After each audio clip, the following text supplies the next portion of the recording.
দেশের আর্থিক খাতকে সঠিক পথে পরিচালনায় ব্যাংক রেজুলেশন আইন প্রয়োজন, তবে এটি কোনো দাতা সংস্থার শর্তে নয়, বরং সরকারের নিজস্ব উদ্যোগে করা হচ্ছে বলে জানিয়েছেন অর্থমন্ত্রী।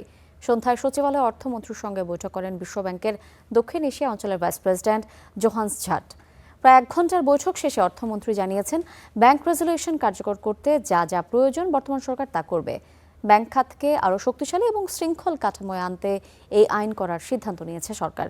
জানিয়েছেন, বিশ্বব্যাংকের প্রতিনিধি দলের সঙ্গে আলোচনা হয়েছে নতুন ঋণ সহায়তা নিয়েও। পাশাপাশি আগামী বাজেটে বিশ্বব্যাংকের সম্ভাব্য সহায়তার বিষয়েও উঠে আসে। তবে বৈঠক শেষে বিশ্বব্যাংকের প্রতিনিধি দলের পক্ষ থেকে আনুষ্ঠানিকভাবে কোনো বক্তব্য দেওয়া হয়নি।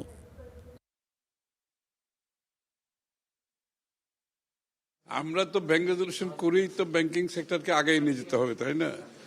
এটা তো তাদের শর্তের কোনো বিষয় নাই, এটা হচ্ছে আমাদের বিষয়। এবং ব্যাংক রেজুলেশন সম্বন্ধে আমাদের সিদ্ধান্ত আছে এবং এখানে প্রয়োজনীয় কি যা যা করার আমাদের পক্ষ থেকে করা হবে।